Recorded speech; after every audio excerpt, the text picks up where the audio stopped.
Wilayah perairan Sungsang dengan potensi hasil laut yang cukup beragam menjadikan daerah ini sebagai tempat nelayan menangkap ikan.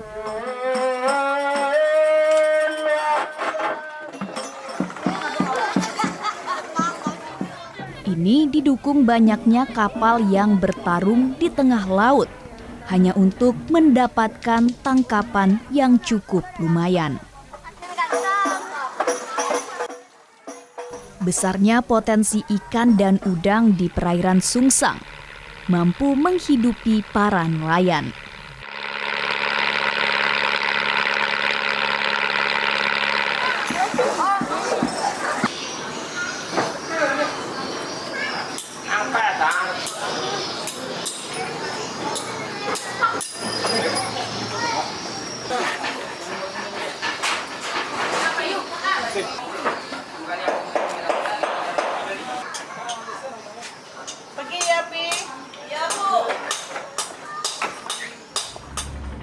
Para nelayan ini berjuang keras untuk menangkap udang di tengah laut, hanya menggunakan tongkang atau pom-pom.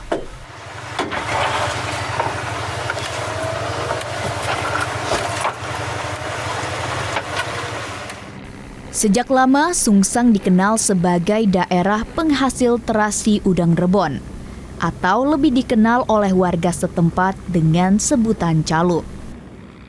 Caluk Sungsang diolah dengan cara yang sangat sederhana.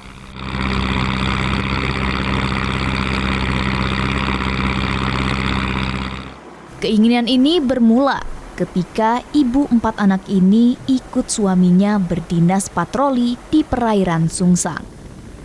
Dan seringkali menemui nelayan yang tengah memproduksi caluk.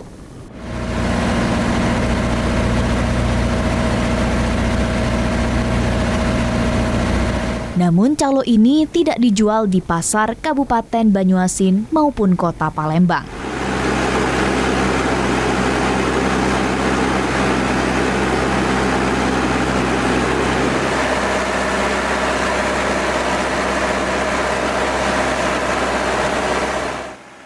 Ironisnya, belakangan ia ketahui caluk Sungsang ini justru dijual ke pulau seberang, yakni Pulau Bangka, dan dikenal dengan nama belacan.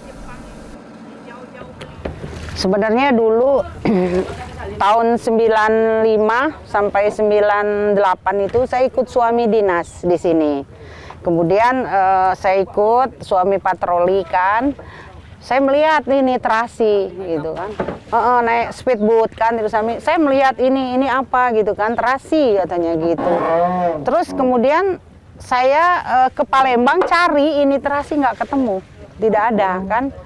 Dari situ saya nanya kan dengan nelayan, ini dijual kemana sih sebenarnya gitu kan. Sebenarnya dia bilang nyebrang kan, nyebrang. Waktu itu saya nggak tahu nyebrang itu kan kemana gitu.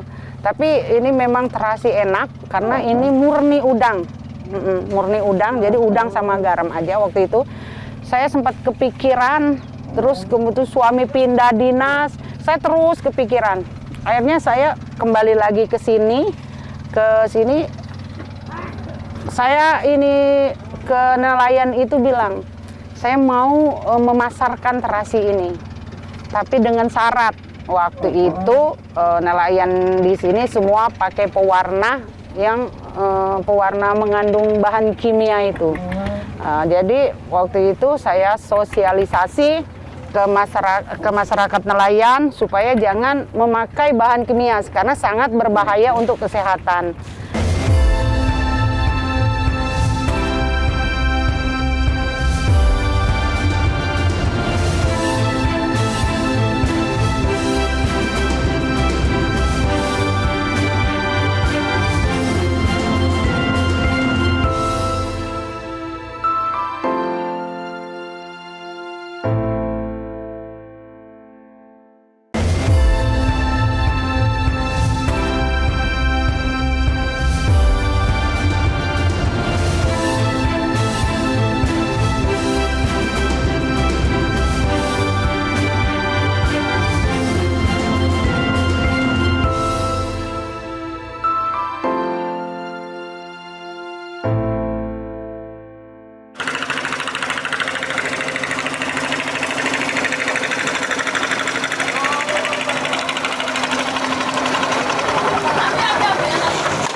Tidak ditemukannya caluk sungsang di pasar di Kabupaten Banyuasin dan Kota Palembang ini memotivasi Nyonya Lin untuk membantu pemasaran dan memproduksi caluk sungsang di atas bagan di tengah laut.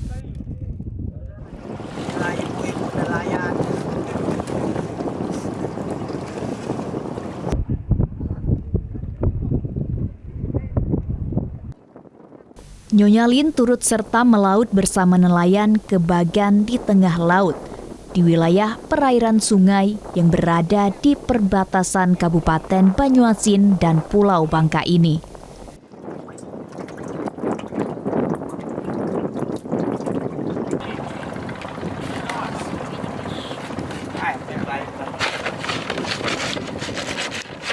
Ia mengawal langsung proses produksi caluk sungsang, mulai dari menjaring udang rebon di laut hingga mengangkat tonggak jaring udang rebon di tengah laut.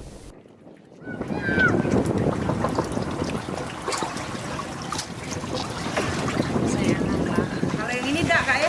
Nah, ini sesuai pesanan kita kemarin tuh, Kak. Jadi ada yang pesan tanpa warna, ada yang minta dengan warna. Jadi yang ini kaget bisa, Kak. Nyonya Lin pun mengurus perizinan caluk sungsang sejak tahun 2012. Namun prosesnya bak menemui jalan yang terjal. Hingga tahun 2015, izin itu tak kunjung ia dapatkan. Wanita tangguh ini tak patah semangat. Ia terus berjuang hingga akhirnya perizinan caluk sungsang ia dapatkan setelah 4 tahun lamanya. Akhirnya waktu itu saya ngurus izin terasi ini mulai dari 2012, terus 2013 itu nggak ngerti jalan. 2014, 2015 saya terus tidak menyerah gitu kan kemana. Pokoknya izin itu sangat sulit untuk mendapatkan PIRT, apalagi POM, apalagi halal gitu. Untuk mendapatkan PIRT-nya aja sangat sulit waktu itu kan. Akhirnya dengan perjuangan yang sangat keras, dengan gigi saya tetap mempertahankan walaupun ditawarkan oleh daerah lain bahwa katanya udahlah, katanya kita gampang izin PIRT-nya, katanya udahlah. Oh, saya nggak bisa. Ini kan terasi sungsang. Jadi saya kepingin mengangkat ini daerah asalnya, penghasil terasinya gitu kan. Akhirnya saya dengan gigih lah istilahnya itu tanpa menyerah, saya akhirnya dengan lika-liku pokoknya akhirnya saya bisa mendapatkan izin itu di Desember 2016. 4 tahun perjuangan untuk mendapatkan PIRT.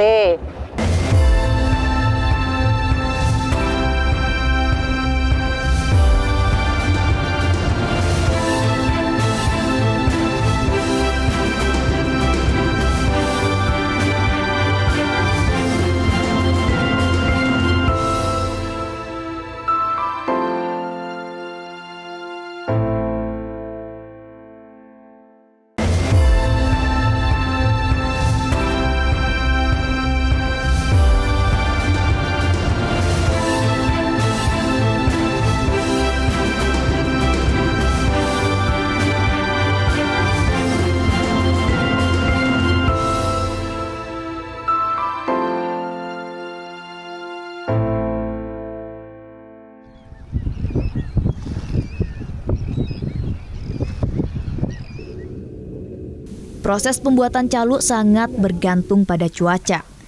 Jika cuaca bagus, produksi caluk sungsang ini memerlukan waktu 3 hari. Namun, jika cuaca kurang mendukung, proses pembuatan caluk memerlukan waktu 1 minggu, bahkan lebih.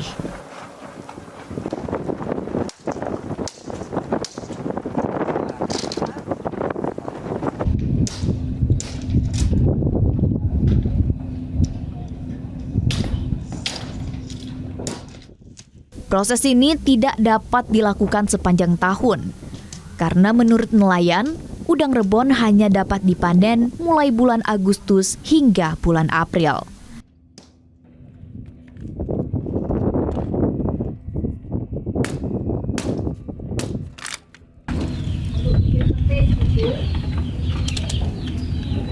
Biasanya jam pagi 6, ala malam jam 12 malam. Tuh, ala nak narik jam 5 subuh. Yang panennya bulan 7, bulan 8, bulan 9, sudah bulan 4 kurang isinya. Ke laut lagi, jadi iwak lagi, kita ngerol. Ya macam-macam lah beli ini. Baik orangnya baik, orang tak sombong orangnya. Galak ngajari kita dak, galak mantu dak. Iya, itu dia ngajari mantu kita. Apa yang misalnya yang ngajari apa yang ibu Ina nih dengan kita? Yang barangnya ada kotor-kotor diambil itu. Soal kebersihan. Iya, bersihan kan. Yang sampai ada kotornya kan.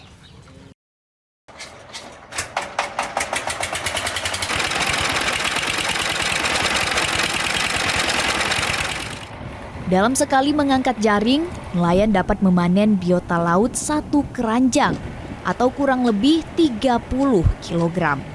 Kemudian dilakukan penyortiran udang rebon.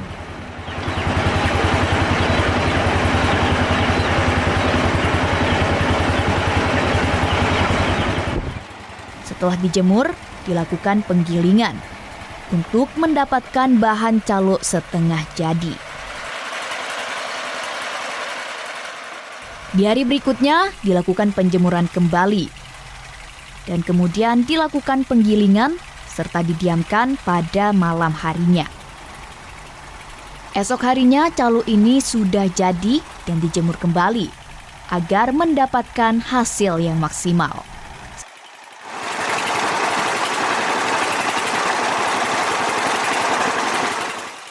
Nyonya Lin menjadi inspirator yang terus memotivasi para nelayan untuk membuat proses produksi calo sungsang menjadi lebih baik.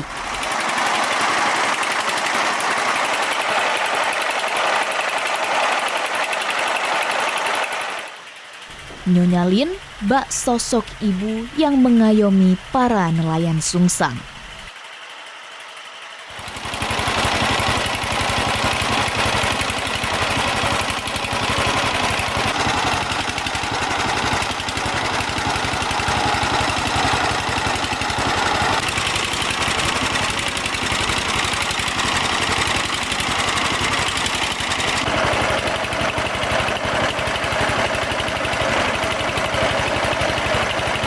Awalnya dulu kan ya kerja di pinggir ini nyondong kan, bolehlah kan udang rebon nih kan, ya ditolong Ibu Lin, dibantu dijual makan anak ya. Oh, temu Ibu Lin dulu di Sungsang, pulang kerja ini aku bantu Ibu Lin ya, aku iya baguslah juga kan ya, aja dibantu Ibu Lin. Pinjam uang, kon kerja, dia bantu jual kan ya. Oleh karena kan buat ya, Pak Haji kan ya bersih, bagus kan ya. Udah asli, tidak ada campur-campuran kan. Itu terkenal ya kalau belacan Pak Haji masuk ke Pengkal kan ya. Nanti ramelah melok bagi satu tapung kan, 1 juta itu kan ya. 1 karung, itu 1 karung kan ya. Pokoknya barangnya bagus.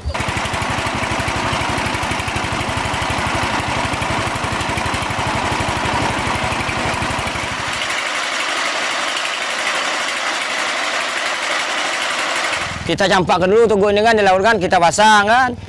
Sudah kita pasang, kita angkat kan, baru kita dapat hasilnya. Sudah itu dijemur lagi kan, baru bikin terasi. Kalau air kecil udangnya bagus bersih kan. Udang rebonnya. Kalau air uapnya udangnya agak kotor. Inilah alhamdulillah lah kan untuk makan kan cukup kan. Sosok Ibu Lina, orangnya baik kan, suka menolong. Iya. Ya tentang mengajari tentang usaha kan, nelayan kan, ya memberikan apa-apa kan, ya. Berapa beranak? Adi, Yadi.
Para nelayan mulai melakukan pengemasan dengan karung. Dalam satu pekan, setiap bagan dapat menghasilkan kurang lebih 16 ton calo. Sementara di kawasan ini paling tidak ada 10 bagan nelayan yang juga membuat calo. Sehingga produksi calo sungsang mencapai 160 ton. Kerja keras Nyonya Lin terbayarkan dengan hasil nyata para nelayan. Para nelayan kini menikmati hasilnya dengan keuntungan yang cukup lumayan.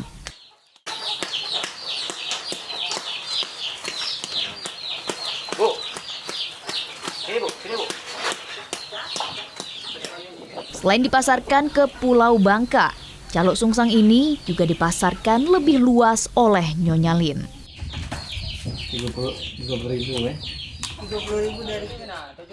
Bahkan terasi karya Nyonya Lin kini dapat menembus pasar minimarket dan supermarket ternama di Indonesia. Peran Nyonya Lin ini mendapat perhatian pemerintah daerah setempat. Ia dianugerahi Piala Sidakarya oleh Gubernur Sumatera Selatan tahun 2020. Berapa ini seminggu ini? Sebenarnya dari sungsang ini bisa satu kelompok nelayan ini bisa 16 ton dalam satu minggu ngirim ke Pulau Bangka. Jadi kalau ada 10 kelompok, berarti bayangin aja Pak ya, dari 160 ton dalam 2 minggu. Kami berharap sih kepada pemerintah daerah untuk membuatkan cold storage gitu kan di Kabupaten Banyuasin, terutama di Sungsang untuk menampung calo-calo, kan bahasa daerahnya calo ini kan, mungkin bahasa kerennya terasi Pak ya. Jadi kalau di sini namanya calo Sungsang. Jadi kami kepingin pemerintah daerah menyediakan cold storage itu agar terasi ini bisa stabil harganya, karena kalau barang tidak banyak seperti sekarang itu mahal. Tapi di saat banjir, udang banyak, itu udah harganya hancur. Karena kalau barang tidak banyak seperti sekarang itu mahal. Tapi di saat banjir, udang banyak, itu udah harganya hancur.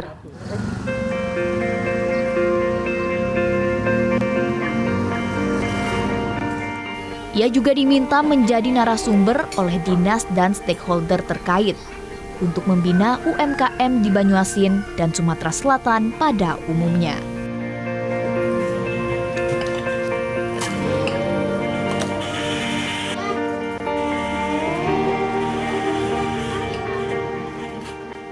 Perjuangan belum berakhir. Ia berharap pemerintah setempat dapat mengakomodir terbentuknya badan usaha atau sejenisnya yang menaungi dan menampung hasil para nelayan, sehingga harga yang didapatkan oleh nelayan dapat stabil dan nelayan sejahtera.